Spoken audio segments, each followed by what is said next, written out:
Hey everyone, Thornton here, and you might have noticed that yesterday Palworld servers went down, and well, this isn't that surprising as they have made statements that they are spending an insane amount of money on fixing them and just keeping them running. It does mean that we are going to get bigger updates in the near future and that there is going to be more stability. We're going to go over everything you guys need to know and how often these servers might go down, and what that also might mean about your save files and everything involved with it. But without further ado, let's jump into today's topic. So Palworld, as most of you guys know, has pretty much taken the world by storm ever since its early access launch, and it has actually done a couple of updates already and improvements. It's been mainly actually focusing on enhancing the multiplayer experience, which, you know, as survival games, it's pretty much the main component. Yeah, I get it, it's a Pokemon Light where you can go ahead and catch Schmons, but mostly it is a survival based game with a little bit of a salad dressing of Pokemon. Now, there is actually a new announcement from Pocket Pair regarding server maintenance and multiplayer improvements, which is going to be letting us know that they are working on that going forward. And this is actually a pretty strategic response due to the fact that the game does need to have a much better infrastructure for its multiplayer, because I don't think anyone, including Pocket Pair, the developers behind it, had any idea this game was going to have so many people and cause so much strain on their servers. Now, there was one that was actually brought out yesterday on February 6th to fix some of the issues, and some of you may have actually been impacted and kicked from your game. Now, there's a possibility that there will continue to be temporary connectivity issues during this update process or going on in the near future. It's also important to know that Pocket Pair reassured players that their saves will remain intact, so if you're worried about losing your stuff, they have at least said don't worry about that. But if you do run into this issue, they advise you to restart the game if you encounter any other difficulties connecting to these servers. And this all basically comes down to the economic burden of Palworld's servers cost, because this very much is a real world issue. Because behind the immersive gaming world that Palworld has built, there is a huge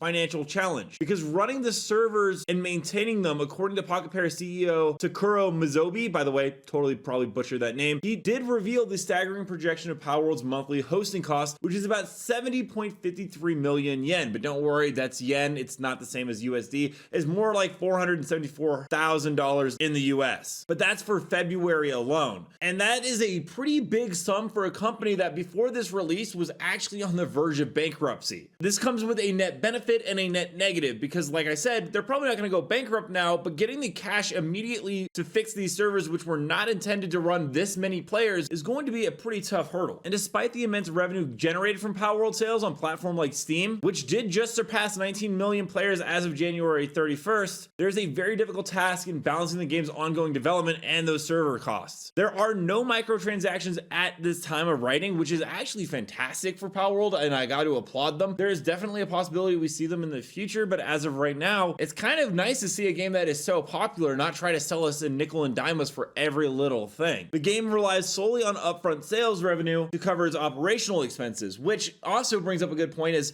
they've already sold 19 million. It's unlikely they continue to sell 12 million every month. So there is a chance we see those microtransactions, because if players continue to play the game and overloading the servers as we currently are, yet no new sales are being made, it starts to be a net negative on the game. That doesn't mean though that Palworld or Pocket Pair haven't made some really great strides and promises to the player base, because Pocket Pair's network engineers are tasked with a crucial mandate. They have been told to never let the service go down, regardless of the challenges they face. I have to once again say I applaud you, but I don't think that's a very realistic expectation. Every live service game, servers go down, and Palworld has an insane player base, so I can only imagine that they are going to eventually go down, as they did on February 6th for a couple of different players, especially when you have technical hurdles and escalating costs. So there's going to have to be a decision to prioritize scalable hosting to accommodate Palworld's growing player base. And they're going to have to be very proactive in how they approach addressing the infrastructure and minimizing the disruptions with new updates coming to the game. Well, the current overhead does seem really substantial, and don't get me wrong, they have a harder task than most AAA studios are prepared to take, and this is a small indie studio. They do seem focused on patching known multiplayer bugs and optimizing the game's scalability to reduce long-term maintenance costs, and Microsoft themselves say that they are going to put a ton of money into this game, as it has been one of their highest selling third-party games ever on the Xbox Game Pass. And well, if you have Microsoft behind you, they might actually manage to make it out of this alive. Let down below, do you like that Palworld is being so responsive and trying to fix the game and make it ready for a full launch/release, as it is still in pre-beta or, you know, early access, whatever it may be? Also, don't forget to check out more of my videos right here that covers all the information you guys need to know about the finals, Call of Duty, Halo, whatever it is you're looking for, I covered on this channel. And until next time, everyone, thanks for stopping by. I'll see you in the next video.